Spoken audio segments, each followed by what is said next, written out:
Bismillahirrahmanirrahim. Qala rabbi inni wahana al-'azmu minni watta'ala ar-ra'su shayban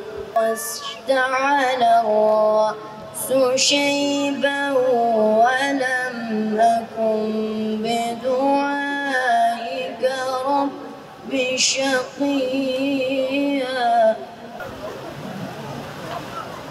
وإني خفت الموالي من ورائي وكانت امرأتي عاقرا.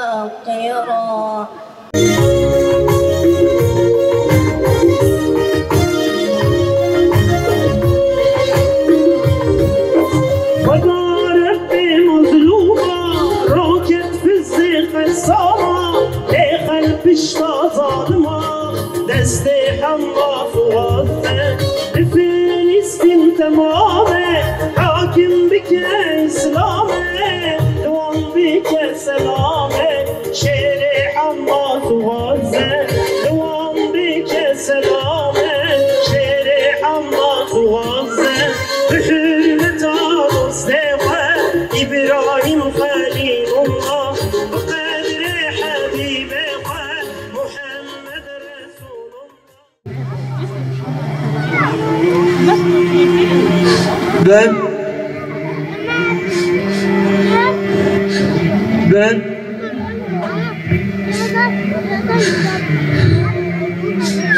Ben Filistinliyim.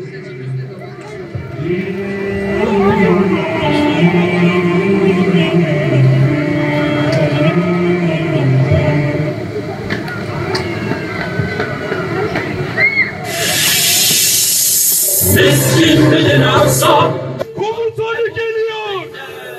Lider Ebu Ubeyde geliyor. Ümmetin kahramanı Gazze'nin yiğit evladı geliyor.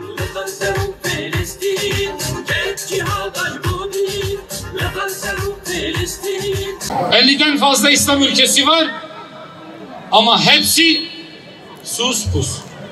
Bir avuç Siyoniste haddini bildirecek bir İslam ordusu yok. Bir İslam ülkesi yok. Hepsi birbirine bakıyor. Biri adım atsa da bu zulümden kurtulsak diye bekliyor. Niye? Çünkü hiçbiri kendinde o cesareti, kendinde o imkanı bulamıyor. Hatta daha ötesini söyleyeyim. Maalesef bazı İslam ülkelerinde iktidarda olanlar, kukla rejimler maalesef işbirlikçi piyonlar. Zaten bizim onlardan bir beklentimiz olmadı, olamaz. Ama bizler her vesileyle mazlum kardeşlerimizin yanında olduğumuzu, kalbimizin onlarla attığını, onların acısını yüreğimizde hissettiğimizi cümle aleme de, kendi nefsimize de, bütün insanlığa da duyurmak zorundayız. Az önce kardeşlerim tiyatro gösterisinde 3 noktaya değindiler. Birincisi dua. Evet, dua müminin silahıdır. Rabbimiz bize Kur'an-ı Kerim'de duanız yoksa ne kıymetiniz var diyor. Dua müminin silahıdır. Peygamber Efendimiz Aleyhisselatü Vesselam bize buyuruyor. Kardeşlerimizi dualarımızdan eksik etmeyeceğiz. Hem kardeşlerimize dua edeceğiz. Hem zalimlerin kahrolmasını dileyeceğiz. Hem de kendimize dua edeceğiz. Güçlenmemiz için, cesaretimizin artması için, imkana kavuşmamız için ve kendi elimizle bu zulmü durdurmamız için kendimize dua edeceğiz. İkincisi boykot. Öyle küçümseyip geçmeyin. Siyonistlere desteğini açıktan veren, bunu gösteren, inkar etmeyen bütün malları boykot ediyoruz. A'dan Z'ye her ne varsa. Boykotla onların güçlerini zayıflatmaya ahdetmeliyiz, cehdetmeliyiz, gayret etmeliyiz. Bu da bizim elimizdeki ikinci silah. Üçüncüsü elbette maddi destek. Bugün bu parkta oynaşan çocuklarımız belki huzur içinde, emniyet içindedir.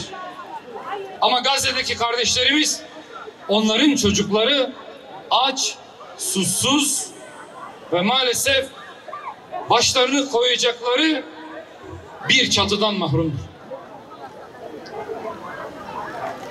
Emeğimizden, gelirimizden mutlaka ama mutlaka bu kardeşlerimize de pay ayırmalıyız.